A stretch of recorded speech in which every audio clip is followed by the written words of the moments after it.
and all the anchor men and women who are basically models, running through the square, taking these very impressive images. And everybody was speaking about the Arab Spring, and I remember I asked the professors, I said, can anybody point to one serious academic study that shows what these people want? Because I don't hear people screaming in the square about Rousseau and Descartes and Karl Marx. I'm hearing Islamist slogans. I'm hearing things like Allah Akbar and all kinds of other slogans. So what do they want? Highly illiterate, highly poor, they're in the streets. What are they calling for? So we know that the Arab Spring became the Islamic winter. So Egypt teetered, Libya, Gaddafi was brought down, Libya is splintering, arms are flying from Libya to Syria to Nigeria and all over North Africa to Mali. That was captured by Islamists for a period of time until the French stopped it. We have Syria and Iraq, which basically don't exist anymore. The old maps of the Middle East literally don't exist, right? And we have these radical Islamists running around committing genocide. And yet we've missed the boat. And we still are missing the boat because this is not really, we still don't understand what's happening and why it's happening. And I would submit to you that a large part of this is due to the anti-Semitism of our time. The demonization of Israel, the demonization of Jewish people, and in this postmodern moment, we are unable to distinguish between good and evil, because that's some binary, thing of the past in this moment of relativism. Given the excesses of nationalism in the Second World War and the development of postmodernity, who are we to critique other cultures, especially other cultures that were once colonized by the West? Who are we to say that certain practices are unethical or barbaric? Because that's just neo-colonialism and neo-imperialism. So people like Foucault and Edward Said, who hung out in Paris with the leaders of the Iranian revolutionary movement in the 1970s, did not examine the cleavages in society, did not examine the differences between minority groups and religious groups and gendered identities. The Arab Islamic world was a block that we weren't allowed to speak about because then we would be Orientalists. So ideologically, the West has been bamboozled, I would argue. And I would argue that the silence in the West to human rights abuses, to the anti-Semitism, but to the rise of this reactionary social movement, our silence of the intellectual community, of the media of record, the human rights community, I would say, combined with the crisis of modernity, combined with the crisis of capital, is really, at some level, the Donald Trumps of the world and the Marie Le Pens of the world are going to come to the defense of the average citizen. And these messages are resonating. And they'll continue to resonate until the silent human rights community springs into action. I'll just show you this clip, and it's outrageous. Now, this man, Kawdari, is the most important intellectual, in quotations, I think sarcastic, but he is, in the Muslim Brotherhood. He's the most important thinker in the Muslim Brotherhood.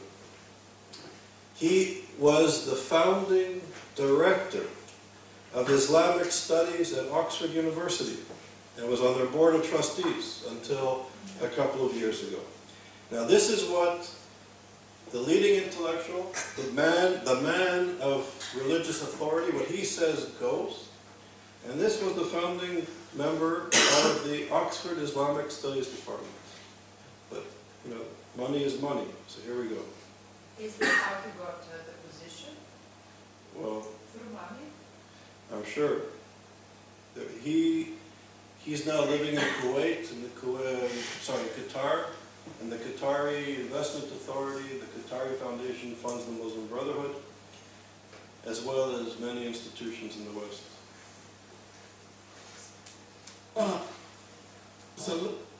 قطعت ليلي.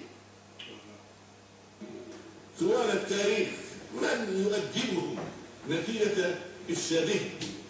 آخر تأديب كان تأديب هتلر، ما فعل بهم، وإن كانوا بالغوا في الأمر ما بلغوا، ولكن استطاع أن يعني يوقفهم عند حدودهم، وكان هذا أدبا إلهيا، تأديبا إلهيا، عقابا قدريا لهؤلاء.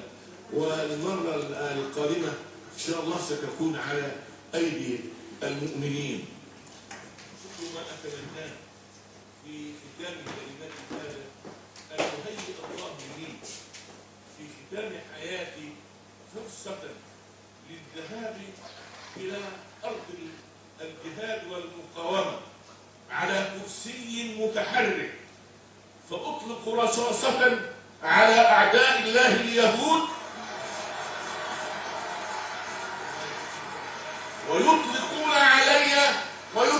علي قنبلة أختم بها حياتي بالشهادة، وأقول الحمد لله رب العالمين، والسلام عليكم ورحمة الله وبركاته.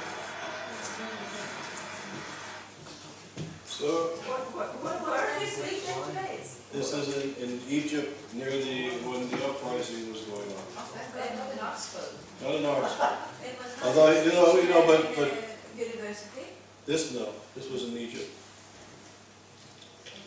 But he was a welcomed member of the Oxford community. المنافس لكيري اللي اسمه ايه ده بوش كيري. He was a guest of the British government, a good friend of Ken Livingstone, an esteemed member of the Oxford community, calling for all believers, all true believers, to continue the work of Hitler. Okay? And this is what we engaged with for the last 8 years. Go back and look at the Cairo speech. President Obama, when he went to Cairo, invited the Muslim Brotherhood in the front row as honored guests of the President of the United States of America, as a way to engage the Islamic world and the Muslim Brotherhood. Now we know in the West, Emmanuel Levinas, a great philosopher, a Jewish philosopher from Lithuania. He was a student in Paris during the Holocaust. His entire family were liquidated by the Nazis. He was the only one to survive. And he became one of the most important philosophers of the 20th century, and he took Jewish ethics and brought it to the university, brought it to the academy. And he said, and this is very important, that in a sense, when we see our face in the face of the other, when we see our face in the face of the other, this is the instant we become human. This is the instant we become human. And if we perceive the other as the cause of all the problems in the world, or worthy of extermination, or somehow worthy of subjugation, or of enslavement, or living in ghettos, we in a sense, destroy the capacity to be human. We destroy the capacity to live in a humane society, and certainly in a democratic society. And philosophers like Charles Taylor, Will Kimlicka, people who played an important role in creating the notion of multiculturalism, they write importantly about how the fabric of a democratic society is based on the recognition of the other, of incorporating the other into society. And at the same time, Taylor and Kimlicka would argue that there's an obligation to defend democratic principles, that there is a space. Some cultural practices you can do in the privacy of your home, some in the privacy, sort of in the public space of a temple. And there are some things in society, like honor killing or subjugating people, that are illegal and reprehensible in democratic countries. And in a sense, I would submit to you that for your generation, for students in universities, that anti-Semitism begins with Jews, but it never ends with Jews. And I think, in a sense, the threat to democratic principles, the threat to equality, the threat to citizenship, has been, in a sense, we've been bamboozled Because for 2 generations it was acceptable and encouraged at the best institutions in the Western world to demonize Jewish peoplehood, to demonize the Zionists. We weren't anti-Semitic, but we're not Zionists. The Zionists are racist, the Zionists are apartheid, the Zionists are Nazis. And then the Jews who are connected to this entity become problematic. And our focus has been in the wrong place again.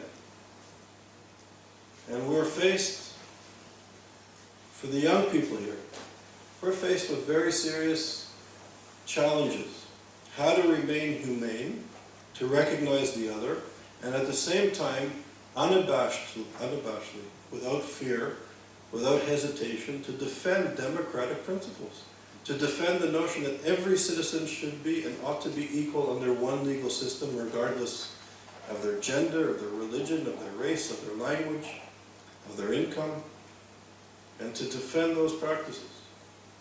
And we are living in a moment when there's literally a genocide taking place in real time, and a refugee crisis that it would appear to me, it's hard to tell the future, but it appears that it's just going to become more and more exacerbated.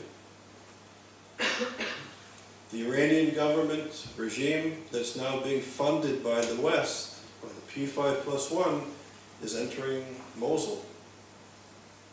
It's helping Assad. What will be the results? What would be the reaction? Thomas Pickering. Does anybody know Thomas Pickering? Very important American diplomat. He was pushing not only for the demonization of Israel effectively, but he was pushing for the P5+1 agreement with Iran. Why? Yeah, he represented Boeing. Boeing just signed a deal for $25 billion with Iran. $25 billion. So what's a few Jews? What's a few people in Aleppo? What's a few people in Mosul when you're talking about $25 billion? And Siemens doing massive trade with Iran, the German computer company. So we have to understand what's at stake in terms of democratic principles and citizenship, and the power relations, corporate power relations, geostrategic issues, and really begin to unpack this and to find ways, new ways, to defend social democratic principles in a world that's shifting rapidly. Now that Mr. Trump will be president in 3 months, will his presidency give, I don't know, a bit of a jolt of support to the Le Pens of the world, to the nationalists here that are around in Greece and Romania, in Italy? So these are very serious issues. So again, anti-Semitism is not a Jewish problem. It's a problem that confronts us all.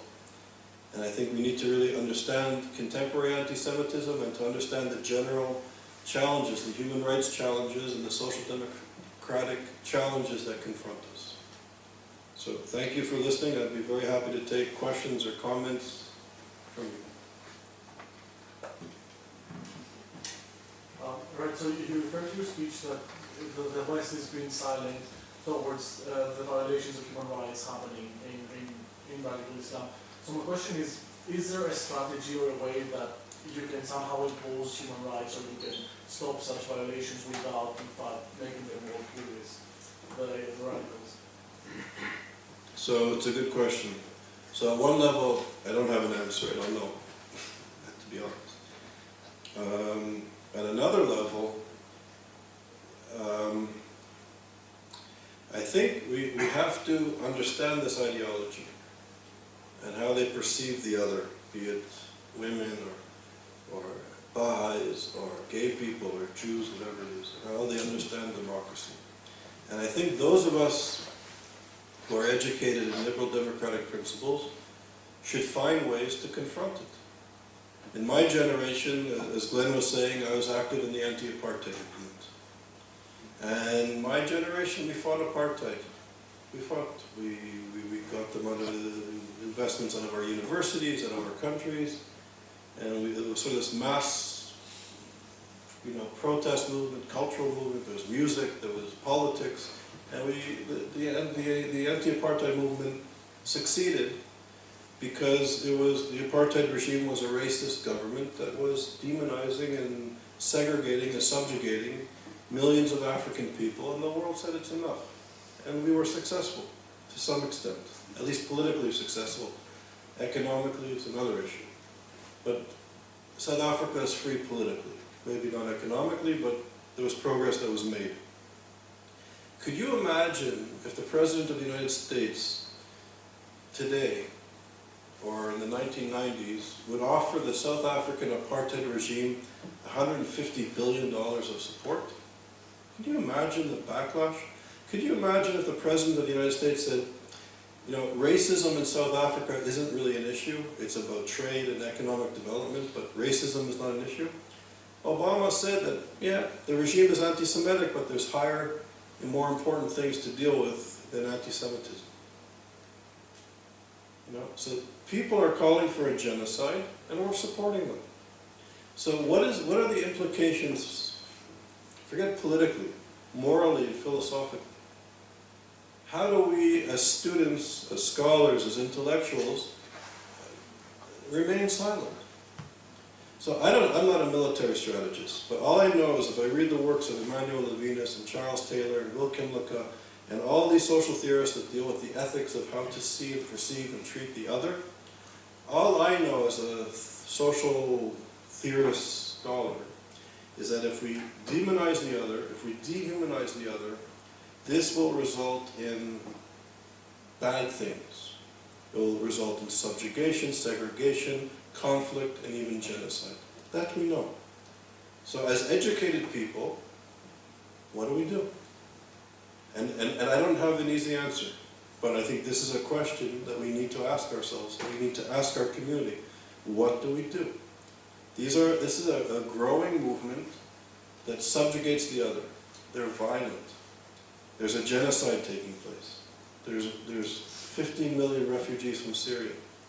This problem is expanding and starting to affect other regions of the world. What do we do?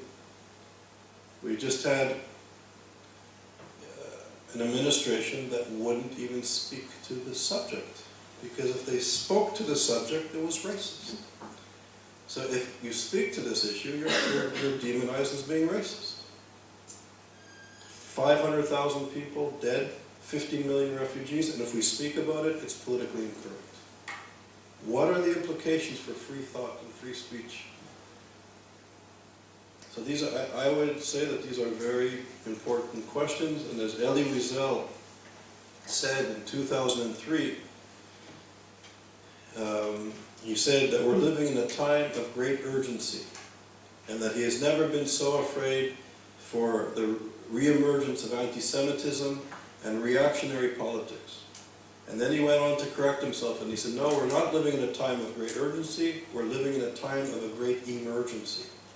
This is 2003. And tragically, he was right. So here we are in 2016, so I don't have an easy answer, but I think these are questions that we really need to take very seriously. Do you think the reason why people in the Western world in general don't pay attention to growing anti-Semitism in the Middle East is because we are taught from a young age that these are non-democratic, radical regimes where they call the death of others every single day? And I'm talking about several minorities, from gays to guys to unfaithful to false believers of Allah in general. Yeah. So, and your question is? Why we don't pay attention to anti-Semitism in general, in the Middle East? So I think there's a form of denial in the West. And in a sense, also there's sort of anti-Arab, anti-Muslim sentiment in what you're saying, and it's true. We have sort of lower expectations for that part of the world, and that's a form of bigotry.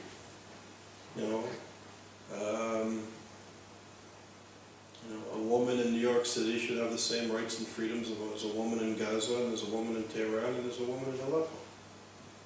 And just because somebody is born in one other place or another, I don't think that they deserve more or less rights. But yeah, this is part of our gaze.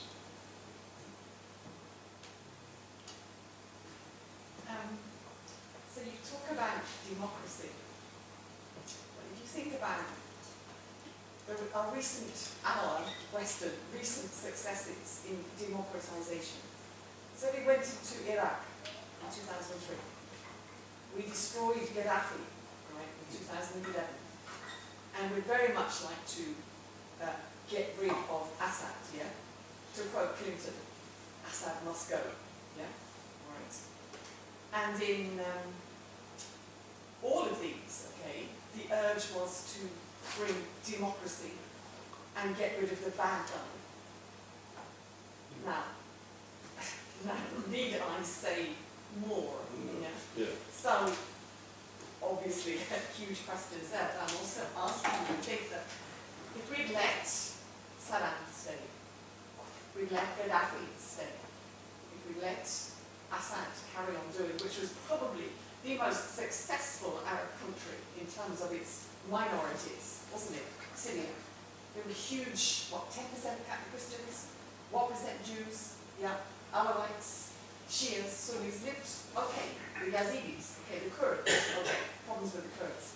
But my question is, we have overthrown that in the name of democracy. As a comment. It's a good question. I don't have an easy answer.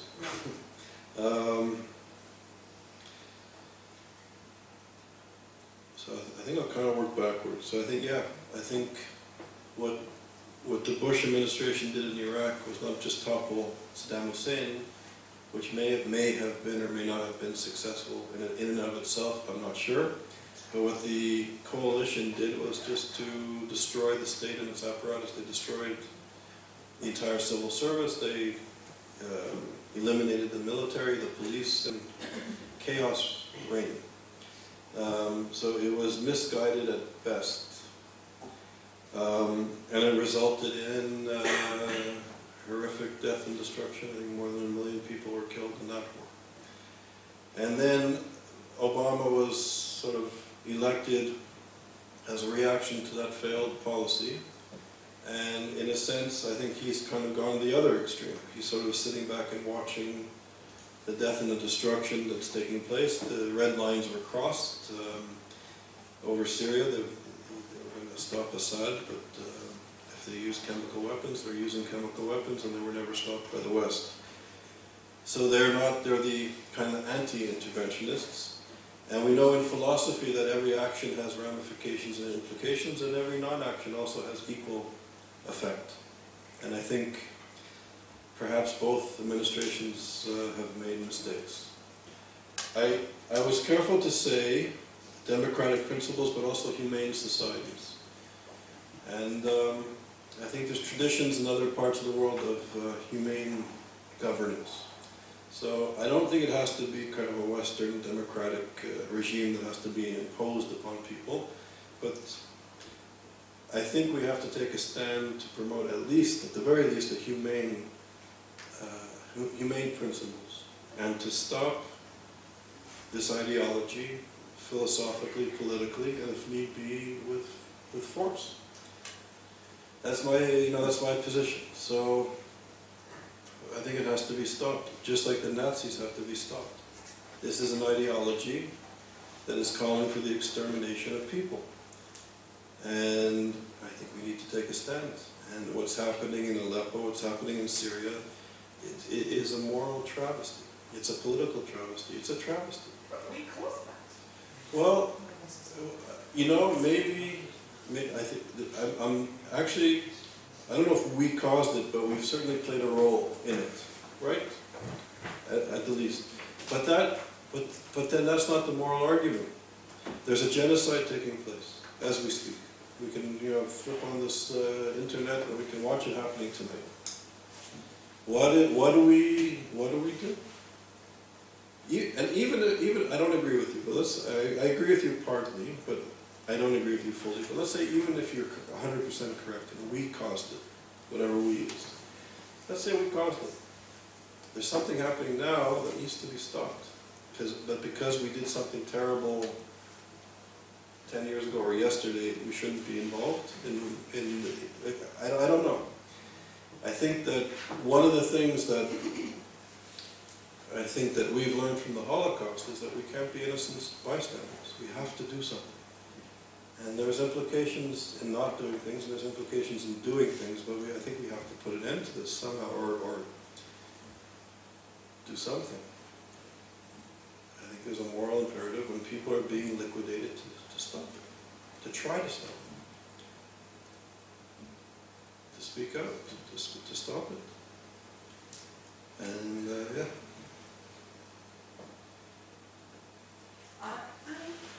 Thank you very much for your speech. It was very enlightening. You spoke about demonization of Israel. And I wouldn't personally connect it as you did with anti-Semitism. Anti-Semitism to me is something different. But since we talk about demonization of Israelis, why don't we do the same for Palestinians? Because, or why don't we talk as much about Palestinian demonization? After all, if and correct me if I'm wrong, Israeli citizens are not necessarily Jews. True. So why do we always connect Jews with Israel? And Israel does commit many atrocities. So where is the humane society you're talking about? And what are the atrocities being what? On both sides. Bombing Palestine, In having this celebration conflict. about it. The Israelis celebrate the bombing of Palestinians? Yes. Where have you seen that? Online. Online? Yep. Where? With who? Can you be more specific? I'm curious. I've seen a video that there were people watching the bombs, the air and everything, and being gathered around watching this event. Well, the reprisal is as well. I mean, if Hamas attacks, the reprisal is like 10 times worse. Right.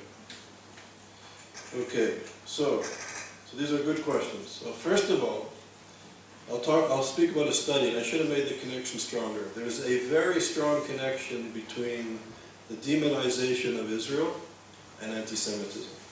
So you mean that all my Jewish friends who are not in favor of Israel are not Jews? No, I didn't say that. Who very much despise what's going on in Israel, and they are all Jewish. Are they? Is there something wrong with them? So, I don't understand. I'm going to explain it. Okay, these are good questions, and it's good that they're coming out. So first of all, there's a very strong connection between classical forms of anti-Semitism and the demonization of Jewish peoplehood and the demonization of Israel. So for example, I'll tell you the study I did and the story about it. So I did a study with Ed Kaplan at Yale University. We interviewed 5,000 people in 10 European countries. It was an article published in the Journal of Conflict Resolution.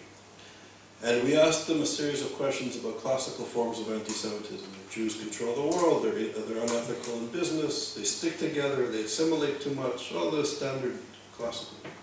Then we asked them questions about what we called Israel bashing.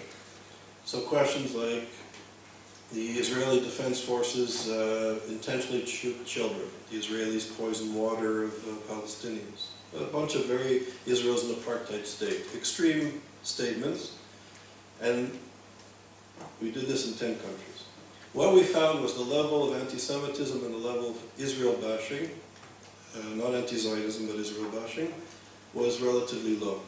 But the correlation, those who were Israel bashers were 13 times more likely to be classically anti-Semitic than the average population. So in terms of mathematically modeling, this is off the charts. And this is the worldview that permeates the elite institutions of society, the elite cultural, educational institutions. This is the dogma of today. This is the anti-Semitism. And anyways, the study was published, it was in the New York Times, Le Monde, it was all over the world. And my parents live in Montreal. And I went to Montreal to visit them. We had Shabbat dinner, Friday night, we had big dinners. And at the end of